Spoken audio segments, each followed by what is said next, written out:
Hi everybody, welcome to Call the Doctor. This is probably our 8th or 10th episode. Yeah, at least because we started in June, so Right. yeah. And tonight's show is going to be on vein disease. And let me take a few seconds to explain, before we introduce our illustrious guest today, who's a vein specialist, what a vein does for a living. It's a very important structure because if it's not doing its job well, we have pain. Basically, this is what it does. The heart pumps blood to all of our tissues, but the blood's got to come right back to our heart. It's our veins that do that job. They particularly have trouble in parts of our body that are south of the equator. Gravity flows downhill. The veins have structures in them that help the blood come uphill. But often that doesn't work well, particularly when you get to be an old fart like me. So we can have diseases in any body part, but venous diseases or diseases in a vein are particularly painful. And what we're going to find out today is most people ignore it. Most people can get it treated quite well, and it can be treated without surgery. And that's the gist of this show, is how to get quality care with minimally invasive or non-invasive techniques. And insurance covers it. And I insurance think that's covers it. important I think too. we'll talk about that. Yeah, absolutely. So our guest today is Dr. Lon Tran. He's a vein specialist. He's part owner of the largest private practice vein clinic in probably North Carolina. And tell us a little bit about yourself. Yeah, well, thanks, Mark. I really appreciate the opportunity to come here. My name is Dr. Lon Tran. I am co-owner, like Mark said, of Carolina Vein Institute. We are probably one of the largest private vein specialists in the Triangle area. We have offices in Apex, Raleigh, and Chapel Hill area. Probably the Raleigh area would be the closest to you. I have been practicing treatment of varicose vein disease since 2003, so more than 18 years in this area. My partner, Dr. Ashley Vaccaro, has also been practicing varicose vein disease at least the same amount of time. He used to be a world-renowned transplant surgeon, so he has a lot of credentials there. So we are very proud of our practice. We offer one of the most comprehensive practice in the area with personalized treatment for everybody. We use state-of-the-art equipment and state-of-the-art technology to treat varicose vein. So, as we were talking about before, you don't have to go far to get the best treatment for your varicose vein disease, and I'll go over with everybody a lot of that treatment. And I really appreciate the opportunity to come here today because I have a lot of referring doctors from the Rocky Mount and Eastern North Carolina area, and I'm very happy to have the chance to reach out to all the people in this area. And we've been working on him to open an office here in Rocky Mount as well. So because he has such a loyal referral base and because he does such a great job. Why don't we start off by telling us what is a varicose vein? And when you look up the word varicose, it just means twisted. Right. And dilated, and it almost is exclusively used in medicine to describe a bad vein. It doesn't really have another definition in medicine that I could find or remember from my studies. So tell us what a varicose vein is. So a vein, its main function is to bring blood back to the heart. So you have the arterial system with the arteries. They bring blood to the area of the body, which specifically we're going to be talking about the legs. So the job for the vein is to bring blood back to the heart. And it is what we call a passive system. So the arteries have blood moving because the heart pumps. So the heart actively pumps the blood to the area. The vein doesn't have that. So the veins, the blood in the vein moves only because of the contraction or the squeezing of your calf muscles when you walk. Now, how that works is when you walk, your calf contracts and relaxes, contracts and relaxes. So that pumps the blood, but the blood has to work against gravity. So there's valves in the leg, in the veins, and the valves are one-way valve. Basically, they let the blood go one way and they close, one way and they close. Kind of like a snorkel. Right. That's a great analogy. So those valves, if they're functioning, they work great. For some people, and we'll talk about why that is, some people, those valves become leaky. So when the valves become leaky, initially a small amount of blood will leak every time the leg contracts. So with time, more and more blood leaks down into the lower leg. Because gravity pulls the blood down. Let me, just for clarification, it doesn't leak out of the vein into the muscle, it leaks through the valve into lower parts of the Right. vein.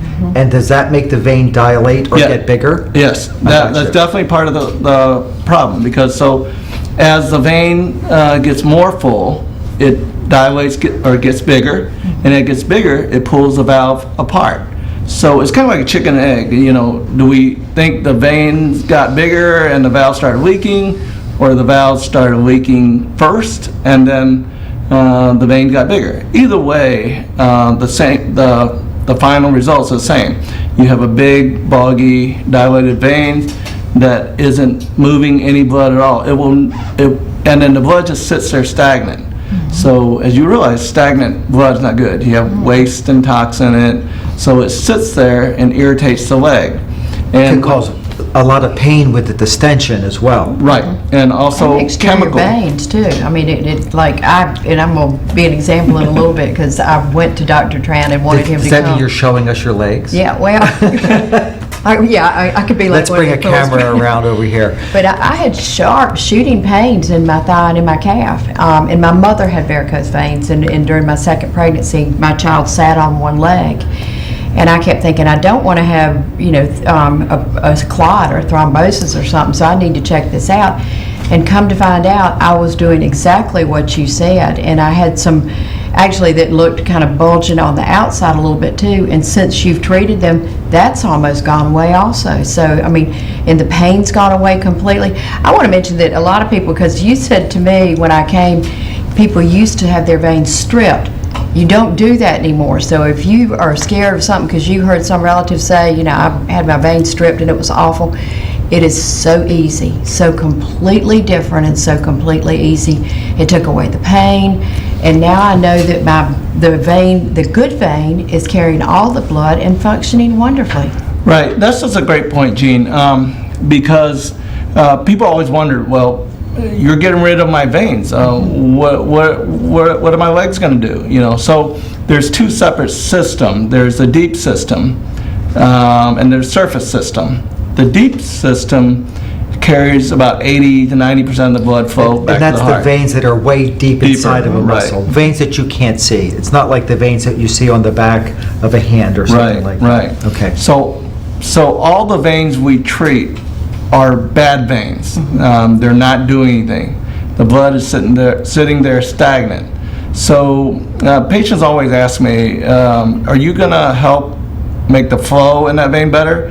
No, because first you remember that there is no flow in that vein. So that blood's sitting there stagnant, and the only time that blood ever comes out of your leg is at night when you're laying down. Then at that point, you negate gravity, and the blood actually has a chance to move out of your leg. So Because your heart's really, when you're sleeping, at the same level as your legs, because you're laying in a horizontal position. right. Right. So that's why one of the distinguishing features of vein disease is that first thing you wake up in the morning, your leg feels great, your leg feels light. As Not necessarily swollen either. Not necessarily swollen, exactly. And as the day goes on, your legs feel more heavy, more tired, and the pain starts getting worse until... Swollen. I mean, Yeah. my ankles would swell on that, on just mainly one side, but I really noticed it when I was riding a recumbent bike, and I'd get shooting pains in my calf and my thigh. I did it before I came tonight, no shooting pains. There you Took go. care of it. And you'll find most sources of pain in the human body are when you take one of God's cavities and stretch it. Childbirth, Right. for example, Mhm. kidney stones, cavities, abscesses. They're all when you take one of God's cavities and stretch it, because the stretch receptors translate, when they're stimulated acutely, translate into severe pain. And so in the walls of the vein, there are these stretch receptors. So if you Right. fill that vein with fluid all day long and they start distending, those stretch receptors are woken up. And it's an unrelenting pain that sometimes doesn't get better. Besides the getting up in the morning and walking around and water starts flowing downhill story of vein dilation, what other causes of varicose veins can you teach us about? Well, as far as the cause of varicose veins, I would venture to say that 80% of the reason people have varicose veins is hereditary. Unfortunately, that's not anything. Meaning your parents, Yeah, you blame your parents. Right, there's not much you can avoid, unfortunately. You have to Men and learn to women. pick your parents right. Oh, I wouldn't have traded mine for the world, even Nor if would I I. got veins. But men and women both. I mean, men have them too, don't they? Right. Men do have them, and actually men, it's funny because most of my before and after pictures are men, because the men get some really large, painful veins. Women tend to have the big veins too, but they also tend to have a lot of the what people call spider veins, we call reticular veins. And actually, vein disease is actually more common than people think. And Out of 100 people, how many? well, most quote more than a quarter of the population. 25 out of More than 100. 23% have vein disease. And they think they just have to live with it? I think most people do. Yeah. Yeah. I thought I did. I mean, Yeah. I had no idea. And actually, I was telling Dr. Tran, I found him by Googling where to go, because I knew there wasn't anybody here. And since then, I've spoken to a number of doctors, as you said, at Boyce Willis, as well as Dr. Suchnick, and they said, oh yeah, we know him. We refer people to him. Oh, my practice has for years. Uh-huh. But Yeah, no, I've seen a lot from Mark's practice, and but I went in cold, and first thing he did was ultrasound and map my legs and drew pictures and showed me through ultrasound, which is, totally non-invasive, And totally painless. what was Right. going on. And actually the procedures were not very painful either. And I just wore compression socks for a couple days. And I mean, I'm just yeah, great I now. think we made great strides in the last 20 years as far as treating varicose vein disease. When I first started, treating varicose vein in 2003. Your only option at that time was stripping or foam injection. So stripping is when you literally would make serial incisions down the leg and grab the vein and rip it out of the leg. Well, that's for the follow-up. What we people call mini stripping. The main stripping actually is they make an incision around the knee area, and then they slide like a wire, almost like a hanger, Inside to the the vein. inside vein, all the way up to the inside leg, all the way up to the top near the groin, and they hook the vein there. And this is for the biggest vein that surfaces the great size vein, and then you just pull and rip. You're scaring So people. it sounds like it's a very No elegant more, study. don't Keep you? in Remember, mind this is that what we don't do. we don't do this. This is what we don't do. We don't do this. So that's the main, what people call ligation and stripping, and they tie the vein up at the top. And then what you're talking about is the ambulatory phlebectomy, where they cut and make, you look at where the vein is, you make a little incision, and you have a little special device, and you just pull the veins out individually.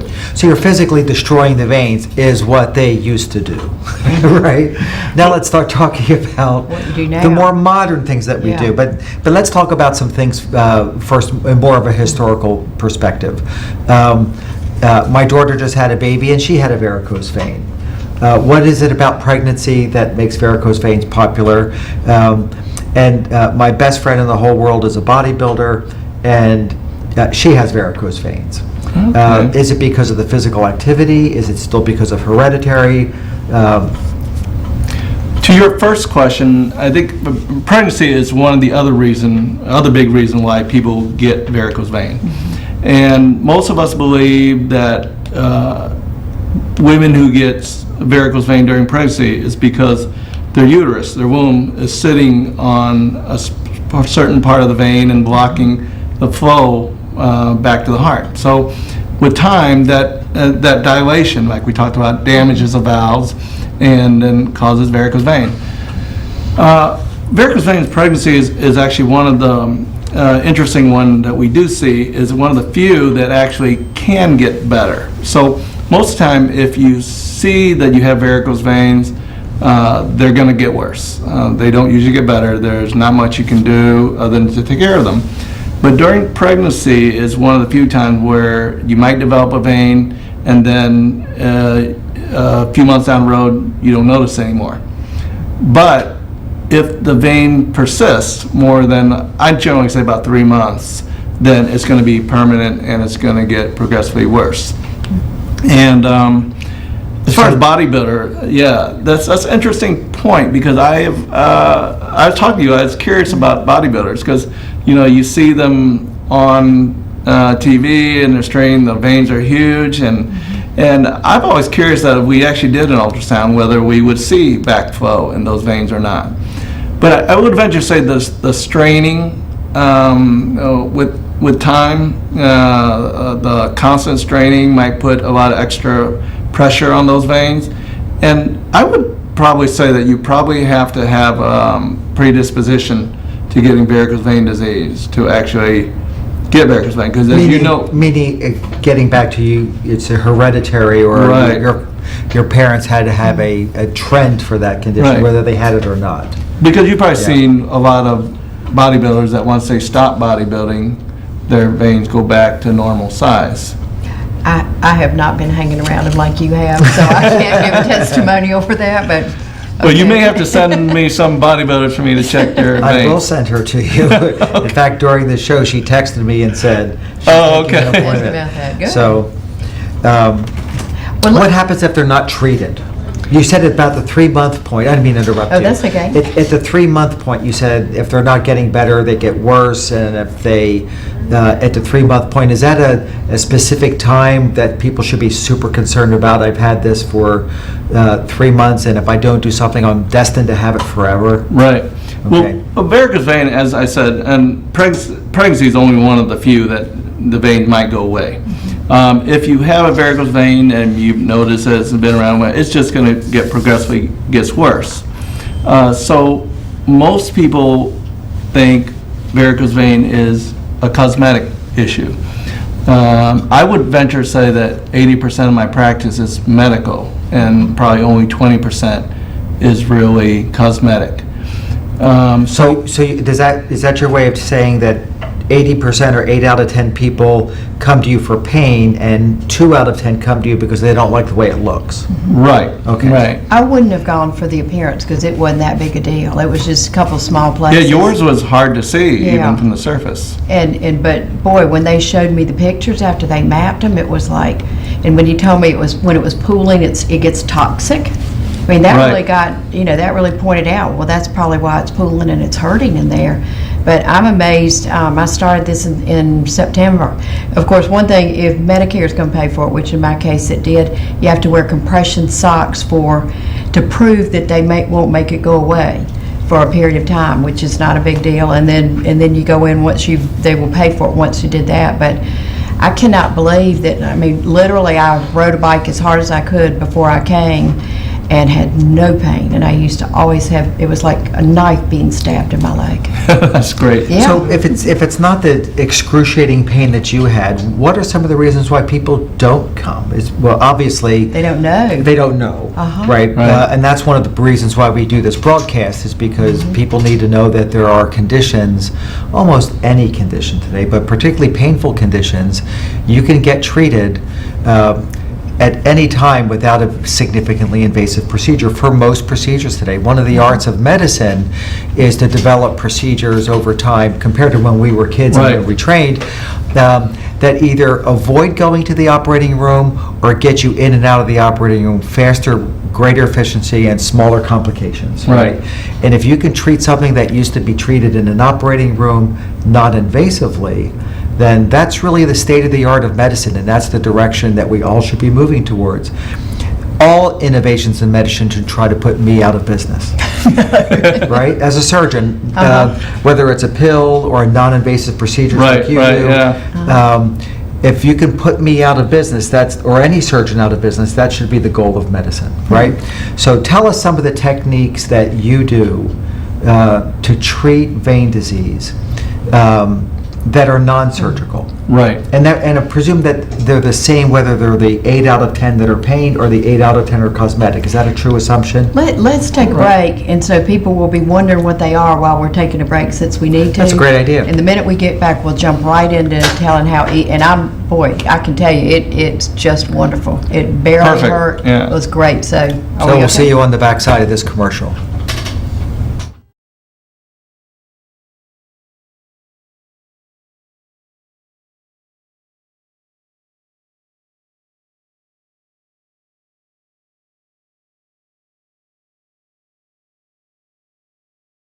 I'm Daniel Moss, owner of Cornerstone Funeral Home, and I'd like to invite you and your family to give our family an opportunity to serve you in your time of need. And we offer a full line of funeral services, everything from visitations to graveside services to cremations on site with a live crematory, as well as a banquet hall to meet the catering needs of our families that we serve.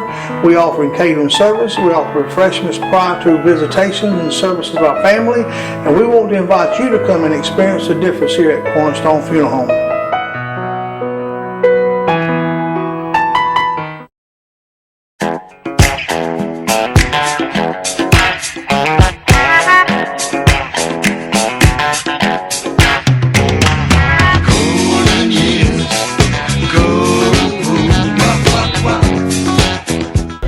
We're here to invite you to the Darkside Haunted Estates, which is now open for this year's haunt season. Come visit with us and experience a quarter-of-a-mile hayride that's going to take you through our ghost town and then drop you off on our walking trail. Now, the walking trail is a half-mile walking trail that's going to take you through at least 20 buildings on the estate. After being in this haunt business for over 27 years, we know how to scare you. For ticket information and operating dates, go to darksidehauntedestates.com. That's darksidehauntedestates.com. We're not just another haunted house. We are a haunted adventure, and we're waiting for you.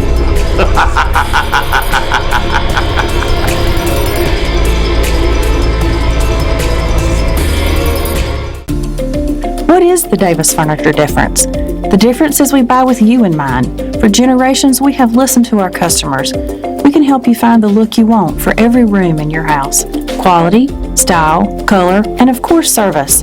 Follow us on Facebook and Instagram. Davis Furniture, the family business where we treat you like family. Let us help you make your house a home. Davis Furniture, historical downtown Rocky Mount, on the corner of Hill and Main. Are you afraid to answer the phone because of bill collectors? A Chapter 13 plan can help. Chapter 13 allows people with too many bills to work out a debt repayment plan under federal law. It helps you control your debts instead of your debts controlling you. Chapter 13 stops creditors from harassing you and stops repossessions and foreclosures. It allows you to answer the phone again without fear or worry. Call H. Frank Allen, Attorney at Law, a debt relief agency providing bankruptcy relief under the Bankruptcy Code.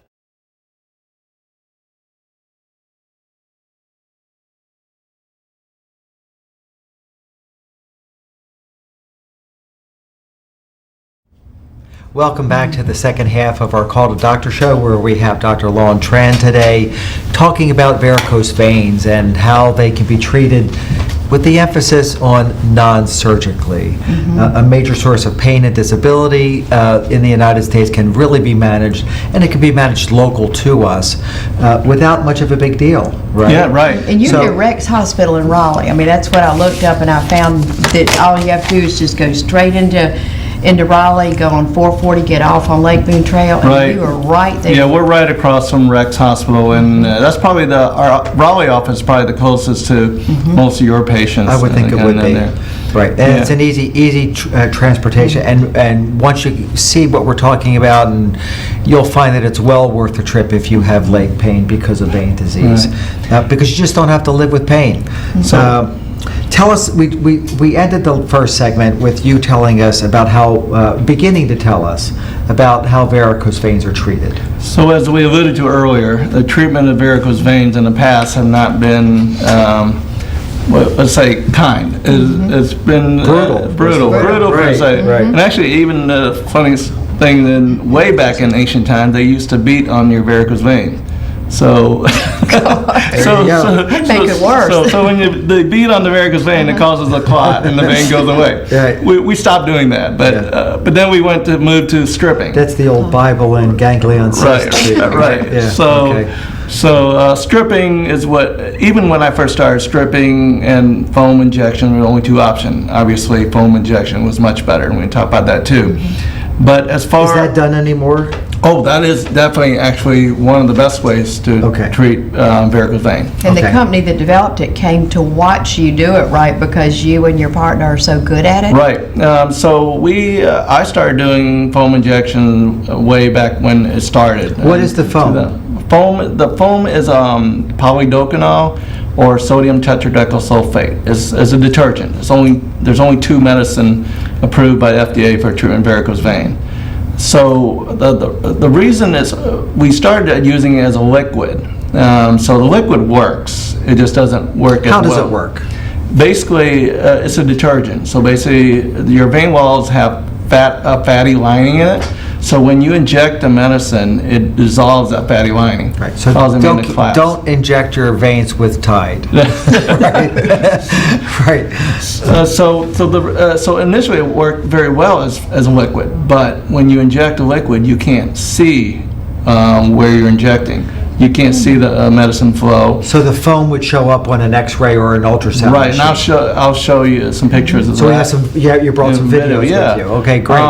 And also foam displaces the blood, so pushes the blood out of the way, so that there's greater contact with the agent, exactly. the medicine. There's against more the wall. surface area in the foam, so that makes the medicine work extremely better. Right. So that's one of the things we talk about. So as far as treating varicose vein, the main thing we talk about initially is what takes the place of stripping.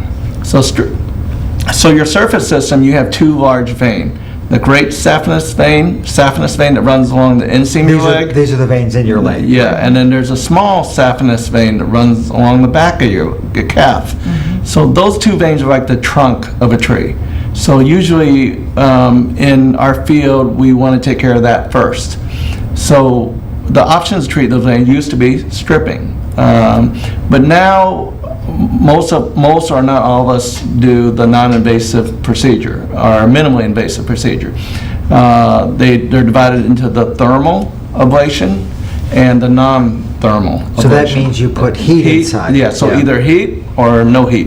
Okay. So the heat side, we use either endovenous laser ablation. So that means you're putting a little laser probe inside the vein. Right. There's a fiber that through a catheter and this works the same way for radio frequency ablation, which is using radio waves to create heat. So they both create heat, and they both are a fiber. So you can't just, it's not like laser from the outside. The radio wave is kind of like a microwave. Right, exactly. Where the small tip of the fiber puts out such a high energy wave off of the tip that it gets hot, just like food would get hot inside your microwave. So yes, we would start out cooking the vein. That's what they You numb it up. we do numb it, so the patient will feel. That's your great perspective. Thanks for adding that. So all the patients feel is. And that's what we're seeing right there, right? Right. The probe going in. So that is actually the radio frequency fiber. Okay. As you can see, that's the tip of the fiber, and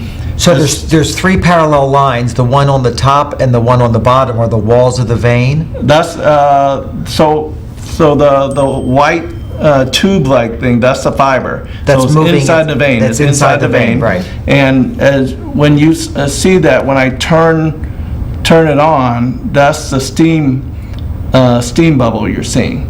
The cooking the vein, as you say. So that's how that part destroys vein. So it very carefully burns the inside of the vein so that the vein contracts and shuts Right. off. It's a very controlled heat, and also before we turn it on, we inject numbing medication, which we call tumescent. All around there is like a sac almost around the vein. So we go into that sac and just pump a numbing medication in there. We pump a lot, so that medicine actually becomes a heat sink. It absorbs the heat, so you don't damage your surrounding tissue, or you would damage your surrounding tissue too. While at the same time making it totally numb so they don't feel the procedure. Right. So it does two things. It numbs the vein, and it also serves as a heat sink. So once we turn it on, and then we just pull it out slowly. As we pull it out slowly, we close off those veins. So laser ablation does the same thing too. Laser use heat. It's a fiber. It looks like a fiber optic Christmas tree fiber. So it's, as you see, it just floats in there. You don't feel it floating in there. All you feel is a little needle stick where we numb. The needle we numb with, Gene, you can tell, is the size of a TB syringe needle. So that's literally the size of the needle that diabetic children use to inject themselves. Right. So it's the smallest possible needle in the world that you could really do something with. Right. Right. So those are the main thermal ablation, and then there's the non-thermal, which is like foam injections. Foam, like we talked about, is a medicine that we actually make into the foam, or there's proprietary foam. Meaning a company makes A company makes it. Now the proprietary foam is approved to treat the truncal vein, which we talked about, the great saphenous vein, small saphenous vein. the big ones. And the ones we make, we use to treat the branches. And we can use the proprietary foam too, but under certain situations.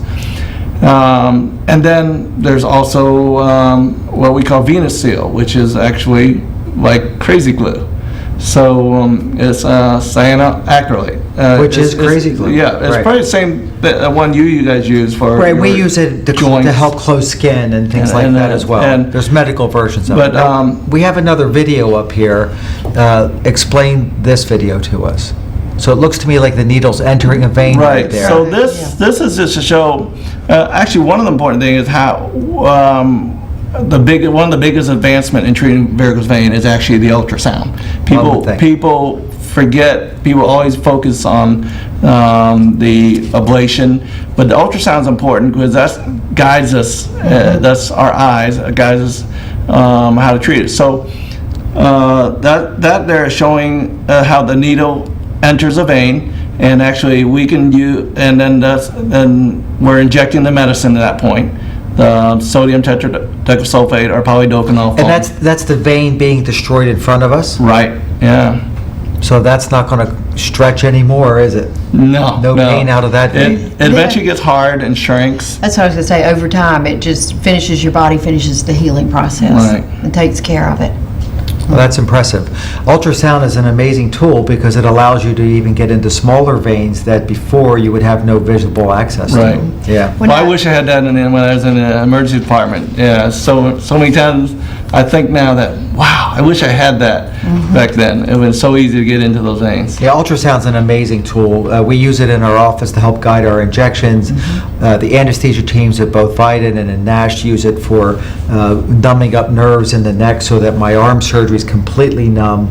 Fabulous anesthesia groups. And one of the tools that makes them fabulous is their expert use of ultrasounds. Which was why I say on every show, you can't get better anesthesia anywhere in the world than you can get at our hospitals in town And here. you've worked with several others, many others before coming Best here. anesthesia teams I've ever worked with in my life. And it's because they're expert at the same techniques that you use. You know, they're trying to avoid putting the numbing medicine inside of a vein, and you're deliberately surrounding the vein with numbing medicine and then going in it to destroy the vein. That's problematic. Right. And you did the thigh with putting the probe in, but on my calves of both my legs, you just did little needle injections. Right, that's the foam injection. Okay, and that was minimal. That's actually important. That's actually important because there's a lot of people, a lot of big hospitals, a lot of surgery groups that will only treat the truncal vein, do the laser ablation or the radio frequency ablation, and then say you're done. Actually, that's probably the majority of what's out there. The important thing, if you want to have the comprehensive treatment, you want to be able to take care of all your veins and all your symptoms, you need to be able to take care of all the branches too. And for the branches, really, there's no other option. You have to have somebody who's comfortable with doing foam injections. And actually, foam injections, believe it or not, is actually the most difficult part of all of our procedures. Because Heavily mapped out. I mean, before they Right. were drawn and it was Well, ultrasound and let's talk everything. about this mapping Yeah. process, because I think, like all surgeries or all procedures, a good clinician is going to make a plan before they do anything interventional, Right. And your mapping process is a way of helping define what treatment is best for every patient. True statement? Right. Right. Right. Tell us a little bit about the mapping process, but before we do that, I want to take a break. Okay. And then we'll come back, and you won't see his pretty face. He'll be over there at the counter Oh, okay. showing us some of the tools that you use. Okay. Does that sound like a Yeah, plan? well, we'll show the tools and then we'll talk about the mapping after that. Right. Great. Okay. Okay, we'll be back in a few minutes. Thank you all.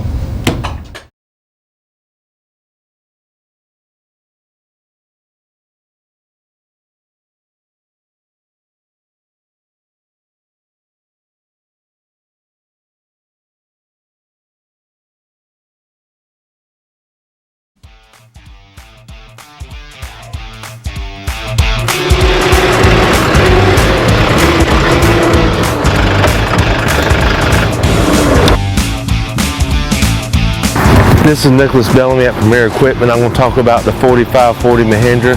It's 38 horsepower, full cylinder engine. The weight of this tractor is 4,000 pounds. This tractor is perfect for bush hogging, distance, small garden, a hunting club tractor. Comes with a 7-year warranty, 2-year bumper to bumper, additional 5-year on the powertrain. You can have this tractor for $200 a month, and we have 20 of these tractors in stock. Premier Equipment is open during the week from 8 to 5:30 and on the weekends from 8 to 12. The tank is on E, and your low tire pressure light is glaring at you again.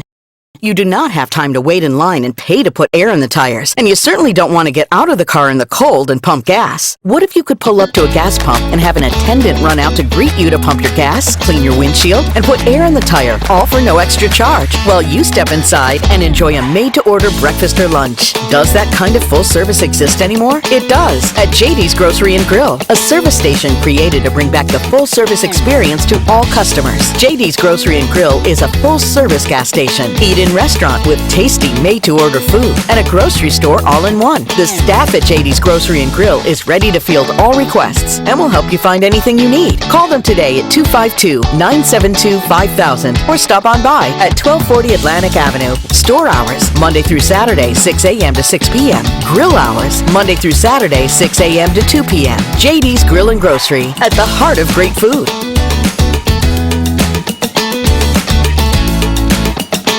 Hey mambo, mambo Italiano, hey mambo, mambo Italiano, go, go, go. You mixed up a Siciliano, all you Calabrese do the mambo like a crazy with a hey mambo. Don't wanna tarantella, hey mambo, no more mozzarella, hey mambo. Mambo Italiano, try an angelada with the fish bacala and then hey Goomba, I love how you dance the rumba. But take some advice, paisano, learn how to mambo. If you're gonna be a square, you ain't gonna go nowhere. Hey mambo, mambo Italiano. Make any day special by coming into Ribeye Steakhouse in Nashville. Come on in and enjoy our legendary tender and juicy Omaha Angus ribeyes. And try and share our seafood entrees, your choice of shrimp, flounder, or oysters. And especially don't forget our famous salad bar with all your favorite fixins. If you want to give that someone special something to revel in, Ribeye's gift certificates can be made to order. And as you're looking for somewhere to host a business meeting or special event, you can reserve the Angus Room. Ribeye Steakhouse of Nashville, over 10 years of great food.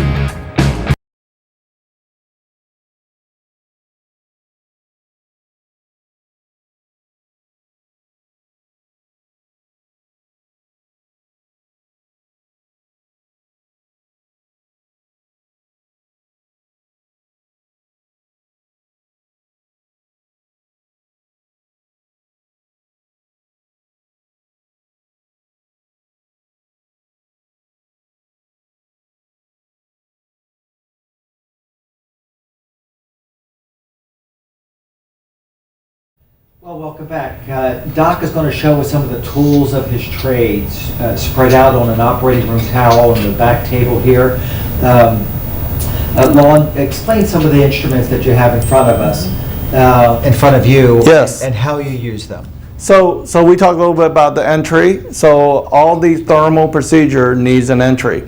And our entry is really just a needle stick, nothing more than that. So this first one is the catheter, basically like an IV catheter that you put into the vein. We use the ultrasound guided, like I showed the needle before, guide the catheter into the vein. And then through that catheter, we put the different fibers. So this one is the radio frequency fiber. This is the one that uses radio waves. Let's see if you can see that.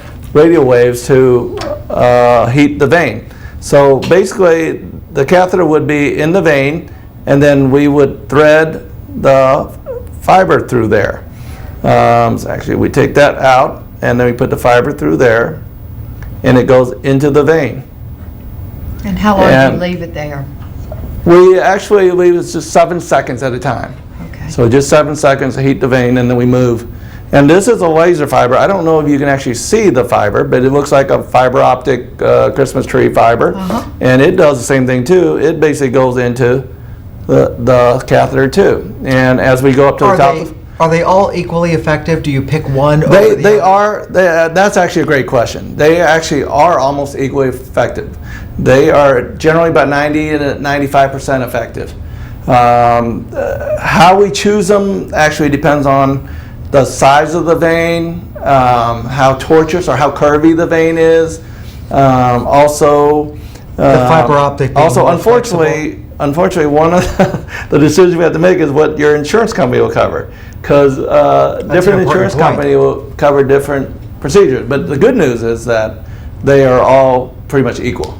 Right. We actually use every single one of these on here. We use the radio frequency, the laser ablation. We also use the glue, the venous seal, and the foam injection. So we use all those procedures, and they actually work just as good, all of them.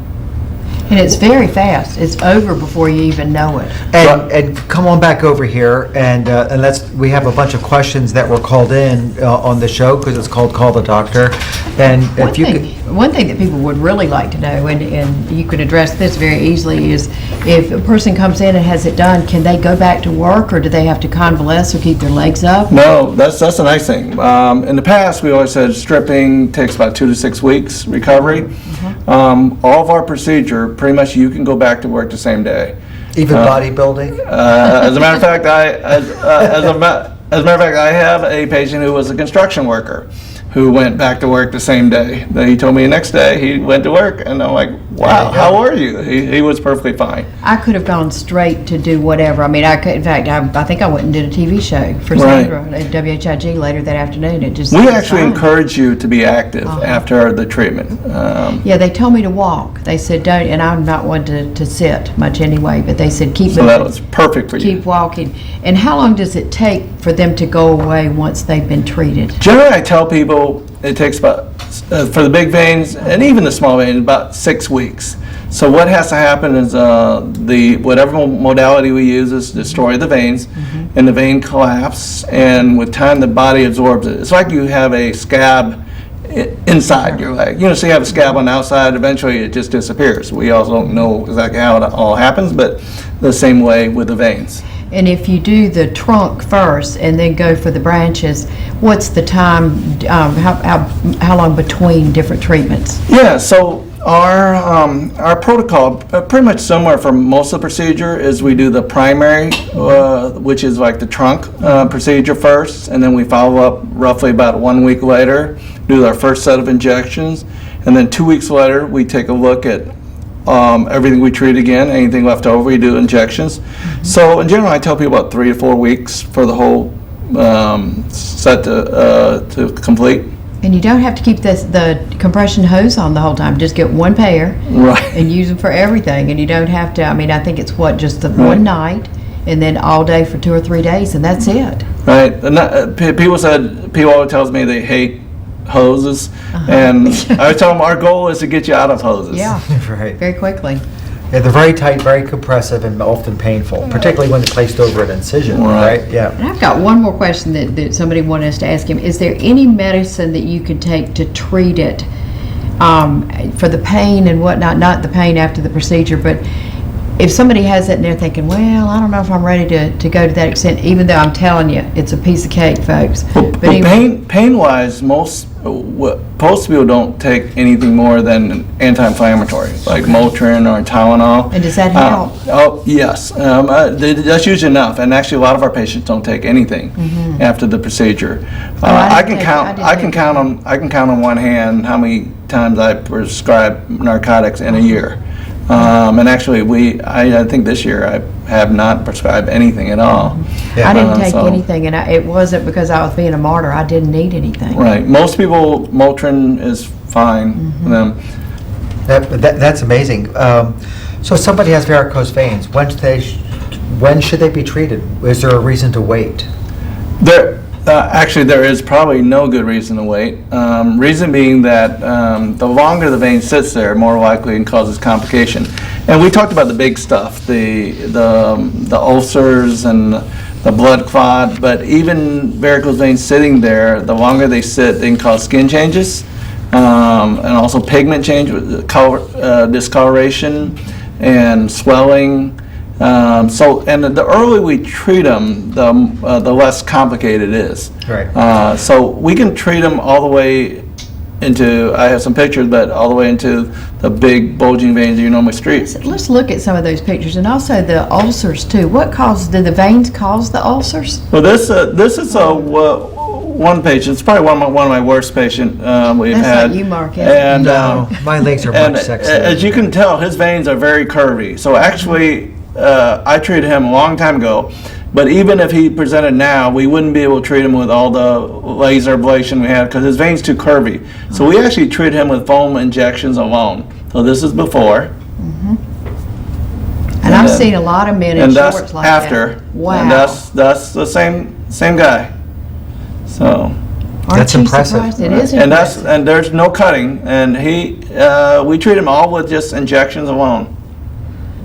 And Well, that's I'm sure impressive. he was uncomfortable with the way Right, they were before. right.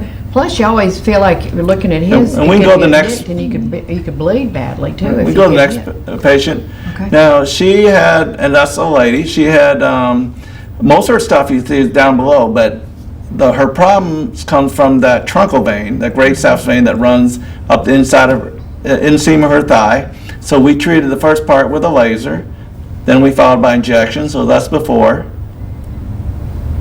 Okay. And then you move to the after, please. That's after. Unbelievable. And the fabulous part is, I'm sure they hurt and they quit hurting. Not only, I Right. mean, cosmetically, it's wonderful, but in my situation, I wanted to quit hurting. Yes, also, and I some was people wondering- don't like you, don't even see much as far as vein. Okay, Yeah. we can move to the next one, please. Okay.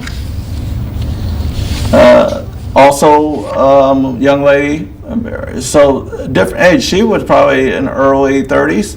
Wow. So most of my patients are older, but the youngest person I treated was 14, I believe. So I can see dilated veins above her knee in the back as well. Right, she does have some of that, yes. And actually, those are still branches. The main trunk is deeper, so we treated that with a laser. Okay. And then after, please. No, that's the back of her leg. That's the same, that was Same person, before same the person. surgery. Okay. And then we could move, that's after. There you go. They're gone.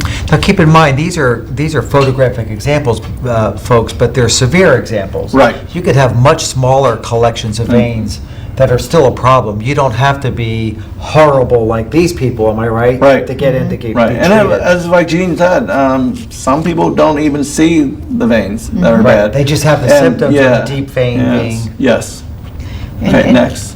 I was concerned enough with shooting pains to think, this isn't normal. Not only do I not like Okay. it. I Okay, think- wow. And these are the really bad stuff. This is the ulcer that can happen. This lady had ulcer for 4 years. She was actually referred to us by a podiatrist. She was on her third graft, they were going to try and graft it because it wouldn't heal. And by graft, you mean taking skin from a Another- donor person or another part of her body and putting Right. it on there, hoping that it would Well, heal she's up. had 2 failed grafts, and they were about to do the 3rd graft, and he decided to refer her to me. And so we treated her veins, and so realized she had that for 4 years. That's because of veins Veins, cause that's that? because of veins. Yeah. Oh, I thought it was So it's something like before? diabetes So it's or called something. a venous stasis ulcer is the formal We can name move of it. on, And- and that's after. And when blood doesn't move, it causes ulceration of the skin.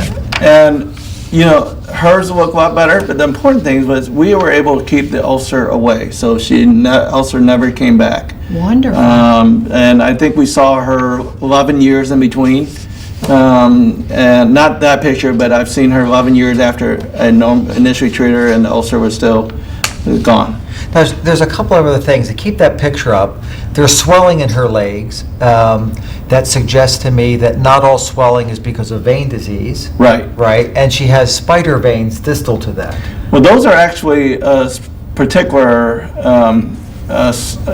they have a particular name. It's called corona phlebiticata. Why that's important to us is I think it translates to crown of veins. Why that's important to us is when you see those veins down the ankle, it tells me that your truncal veins are bad.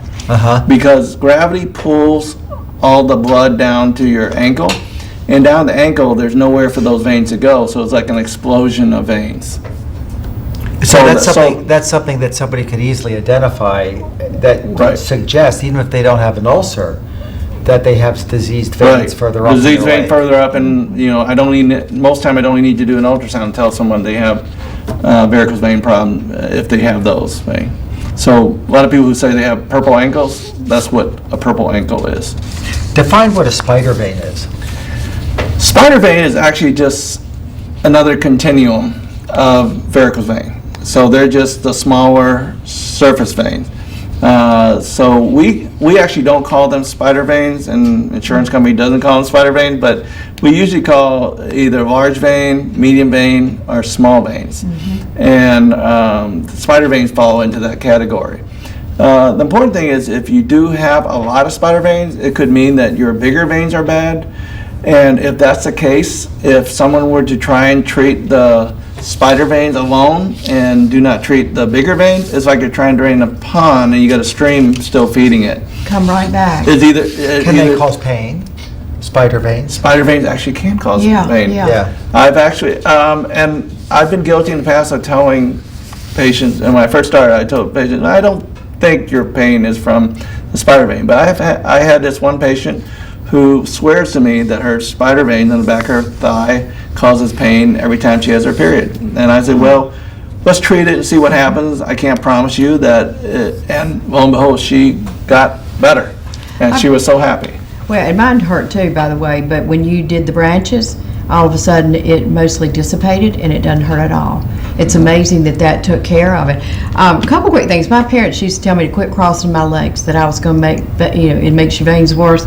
I would like to know about that, but I also would like to know if people who are overweight, if that contributes to it. Yeah, crossing your legs is an old wives' tale. It doesn't do enough. cool. It doesn't do enough to patients. Patients ask me that all the time. You asked also about Being overweight. overweight.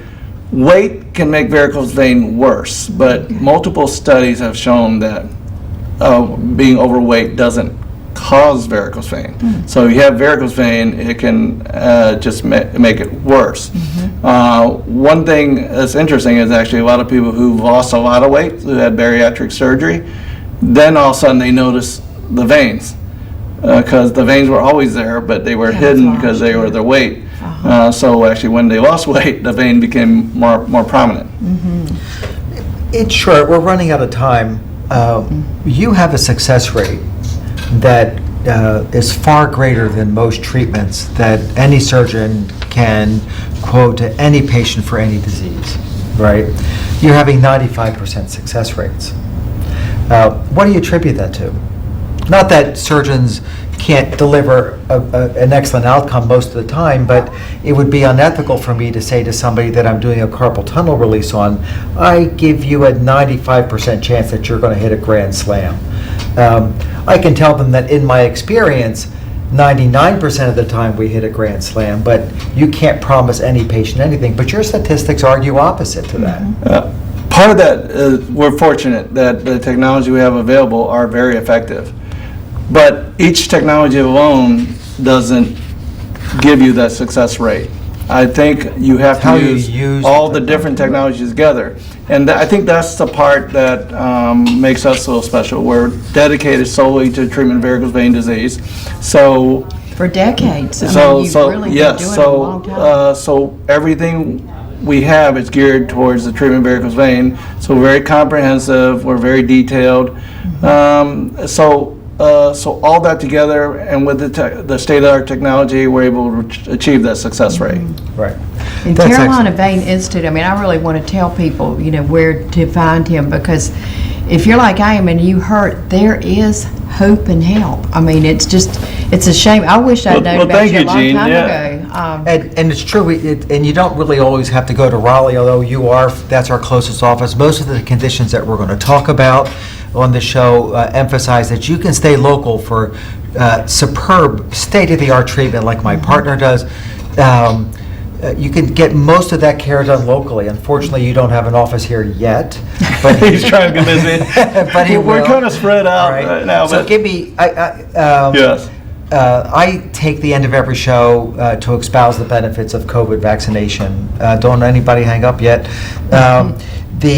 Tell us, part of the problems that we have with COVID vaccination is the hesitancy because they read baloney on Facebook or something like that, or TikTok or something about it causes diseases. One of blood clots. Blood clots in your case, and pursuant to the question I want to ask you, does the vaccine cause blood clots? And if it does stimulate blood clots, is it doing so in somebody who is destined to have one real soon anyway?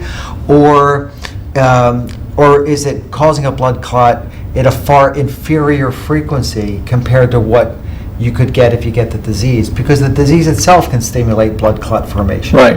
I think you're right. And part of the hesitancy of vaccination is the concern about blood clots. And we hear about, one of the vaccines are more likely than others to cause blood clots.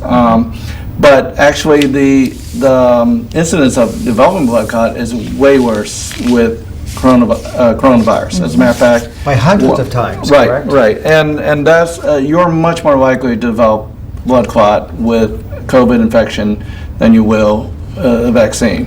And I think most of the ER doctors right now, if you're in there short of breath, the first thing they worry about is a blood clot to your lungs from the coronavirus infection. So, as I think, I know people are concerned about vaccines and blood clot, but I think you're far more likely to develop a blood clot from the coronavirus. Absolutely.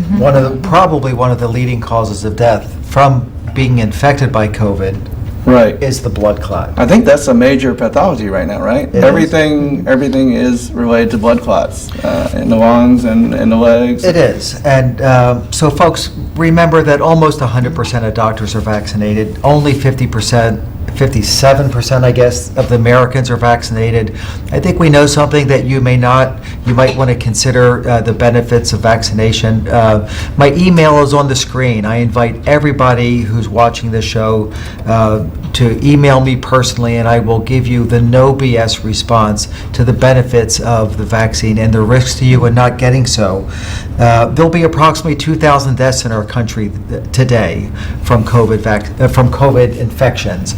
99.9% of them are not vaccinated. And so that's a number that should be screaming volumes to you. If you want to really avoid dying from this disease, get the vaccine. It's the most intelligent thing that you can do. And if you have questions, please feel free to email me personally. I will personally get back to you. Thank you for joining us for this show, for Call the Doctor. Thank you, Dr. Tron. Thank for you your very much. I excellent enjoyed it. opinions on vein disease. His number was shown up on the board. Let's put it up again. Please contact him or his office Right. if you have any And questions. Our He'll be- website has a lot of the information we talked about and has a way for you to contact us myveindr.com. Yes, my main DR, my main doctor. Perfect. And this time next year, you'll be able to see him in Rocky Mount. Okay. Thank you. Thank you much. Good night, everybody. Right.